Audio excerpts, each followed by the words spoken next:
a little rough patch, but she's doing great, and we're very proud of her. She's done a fantastic job as First Lady. The people love you.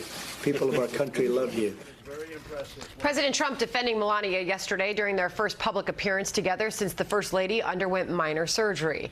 Kayleigh McEnany is a spokeswoman for the Republican National Committee. Jehmu Greene is a former candidate for the chair of the Democratic National Committee and a Fox News contributor. I think I can speak for all of us and say, thank goodness she's back. She's doing fine after this surgery. But Kayleigh, I mean, the headlines that have been out there since her disappearance, as so many put it, you don't have to look far. Why Melania Trump's vanishing act matters. The invisible Melania Trump. They gave her a really tough time. A really tough time. You know, you look at the mainstream media, and, you know, let's not even call them mainstream because I don't think they're particularly mainstream. I like to call them the conspiracy-ridden media, has been making up stories about Melania, speculating that this could be plastic surgery or abuse or a new move to New York City out of the White House. It is ridiculous, the lies that have been told about our esteemed First Lady. But you know what? The good news is, the silver lining of all of this is, Melania Trump has the trust and the love of the American people. She has a 57% approval rating. Meanwhile, the media has the lowest approval rating in Gallup recorded history.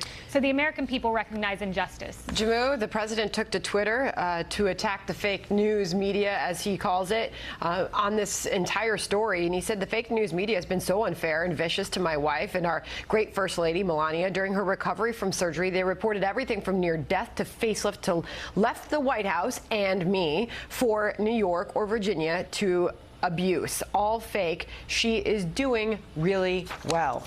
Why did he even have to do that? Why did it get to that point?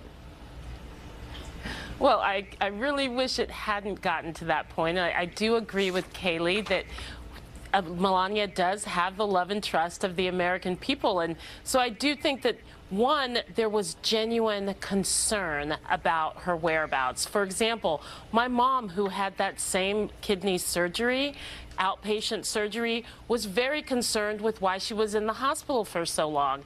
Now, the speculation that has run wild has been outrageous. It's been disgusting.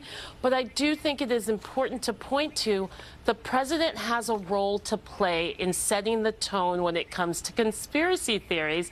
And the role that he has played is to basically say, it's okay to do this type of speculation. It's okay to talk about a woman possibly having a facelift like he did with Mika Brzezinski from Morning Joe. So these are things that the president and Melania should reckon with, you know, in her Be Best campaign, how to change the tone from conspiracy theories to real conversation that's going to move us forward. Get Kayleigh to respond to that, because while we were all, obviously, as you're saying, Jehmu, you were concerned as well as your mother. You didn't see that. You didn't see so much of that, and the president went as far as to say 4 reporters saw her walking after the surgery outside the White House and never even reported it. He said this: 4 reporters spotted Melania in the White House last week walking merrily along to a meeting.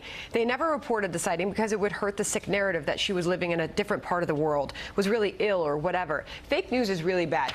But Kayleigh, let me challenge the White House on this point. Perhaps was their messaging not all together on this? Could they have gotten ahead of this and prepared people for why she might be out of the public eye for a while?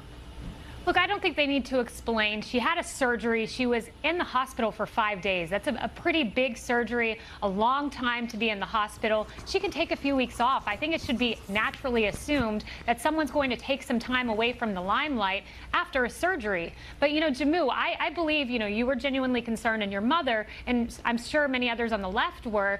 But you know what? Where the mainstream media, I don't believe this was genuine concern for Melania. You know, and where are the feminists also, I want to ask? Where are the Elizabeth Warrens? Where are the Hillary Clintons, the Nancy Pelosi's, the so-called people who defend women, defending Melania Trump? Because I haven't seen one tweet from an elected official or from women on the left defending Melania, standing up for her and saying this is inexcusable. We need to stand together as women on this. Jehmu, last word. Well, as a feminist, I think that the speculation was absolutely inexcusable. The First Lady being out of the public eye for 30 days is a valid news story. It just needed to be covered in a way that was respectful, and perhaps we can get there if the president himself shifts the conversation away from conspiracy theories to the facts. Well, we're glad she's back in the public eye.